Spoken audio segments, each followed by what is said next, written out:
Hi, this is a radio broadcast by Rod Fleming. I hope you enjoy it. So let's get started, shall we? Women always think in terms of power. When they decorate a home, they're showing their power within their space.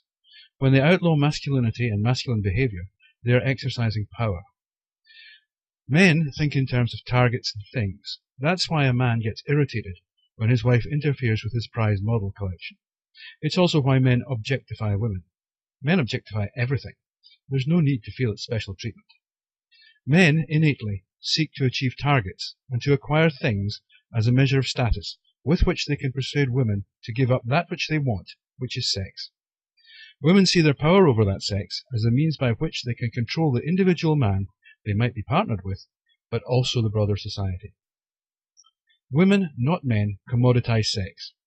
They make it into an object that men must first compete to have access to, and then, in the context of a pair bond, perform at the expected level to continue to be rewarded with. Women think of terms of power, and men think in terms of sex. When women enter the workplace, they don't seek money or status, which are masculine, sex-driven objectives, whose attraction is that their possession might secure sex, but for power, a feminine. Women see the material rewards of career in terms of power, while men see them in terms of sexual reward. But because women's power comes from their control over their access to their own bodies, and this is seen as inviolable, it follows that women must be rewarded more highly than men. The only force capable of harnessing men's greater aggression, dynamism, and physical strength is their own desire for sex, and women exploit this.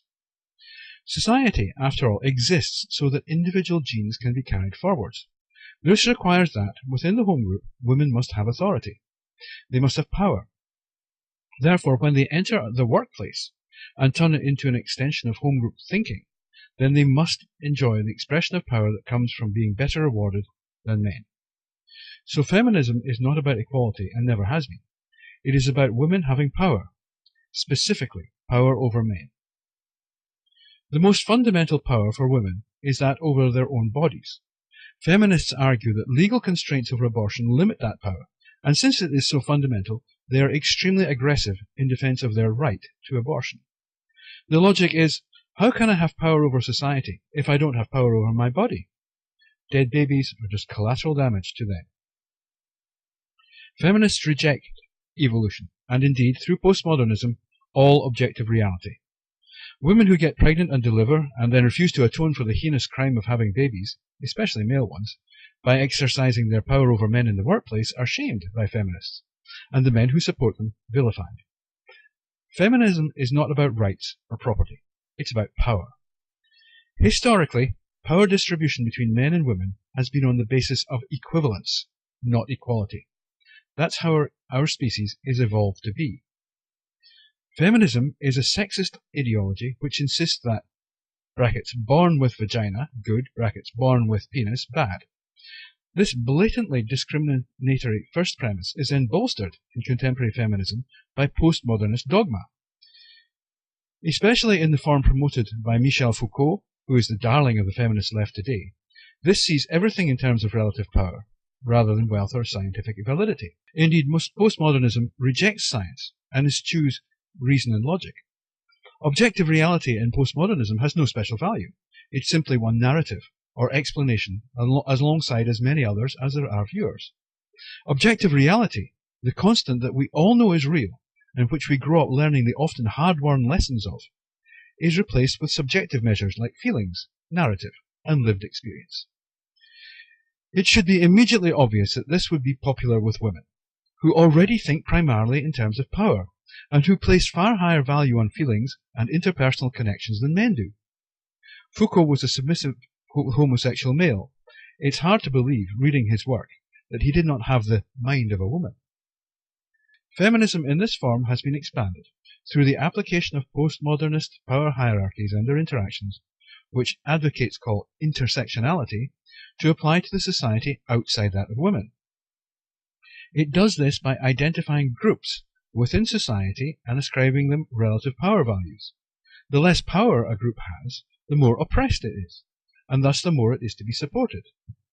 This gives us so-called identity politics, in which we are all seen as simply a clone within the power group we are identified with.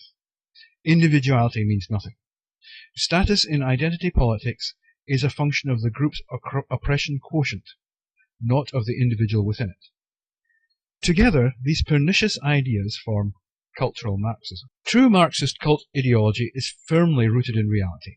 It's a materialist religion, effectively, promising a heaven-on-earth utopia to those who live by its rules, and usually who help in killing or violently dispossessing those who don't. However, while Marxists have often seen themselves as pro-women, voir Engels, Marx himself and Lenin, their cult ideology has never fitted comfortably with female understanding of the world. This is because women do not think in terms of material wealth as men do, but in terms of power, both in personal and relative terms. We know from trait characteristic studies that women are more socially focused and collectivist than men, and less inclined to be object-oriented or materialistic. Men are inclined to be competitive and individualistic, and to be target-oriented. So men are concerned about the acquisition of wealth and the gaining of status through that, while women are concerned about the maintenance of power and the acquisition of status through social role. On these and a host of other measures, men and women are simply different. One consequence of these differences is that women do not find the materialistic basis of Marxism attractive because they do not value material possessions so highly. They do value security, group status, and social connectivity. However, if we strip out the materialist base of Marxism and replace it with a Foucauldian postmodernist construct of power, then it begins to fit better with women's thinking patterns. This is why cultural Marxism has become so influential. Whereas materialist Marxism is severely masculine, cultural Marxism is feminine. In the 19th century, when Marxism appeared, women had little power in the broader society, so the advocates of Marxism were materially thinking men. Now that women do have that power, they have largely jettisoned the materialistic form of Marxism and replaced it with the cultural form, which is driven by ideas like power and social connectivity. These are inherently more appealing to women. This revision of Marx's materialistic cult ideology into a non-materialist one, based on power hierarchies and social groups, is why, now, the poorest white men are still oppressors to cultural Marxists, when they certainly would not be to a real Marxist. The former places the power value it sees as inherent to group identity above the economic measure that a real Marxist must use. Thus, a destitute, jobless white man is always an oppressor, while a rich black Hollywood actress is oppressed in cultural Marxism. These logical inconsistencies have become a problem, as women have colonized the wider social space and, as ever, seek to radically change its social conventions to suit themselves. Remember, women think in terms of power, and they use power over sex as the weapon through which to achieve control of society. Men think in terms of sex, and so, confronted by an organized framework in which women's power of access to sex is absolute, men submit to women in order to get sex. However, even men have limits, and the increasing pressure on them, the insistence that all masculinity must be suppressed, will reach a point at which everything falls apart. Then civil war is likely. We have plenty of evidence from archaeology that this has happened before. Examples include the destruction of a feminized Minoan culture in ancient Crete by a strongly masculine Mycenaean one, in a bloody war that lasted a century. It is arguable that periodic warfare is required to re-establish the balance between the sexes in societies, and if so, what we are seeing in the USA today does not bode well.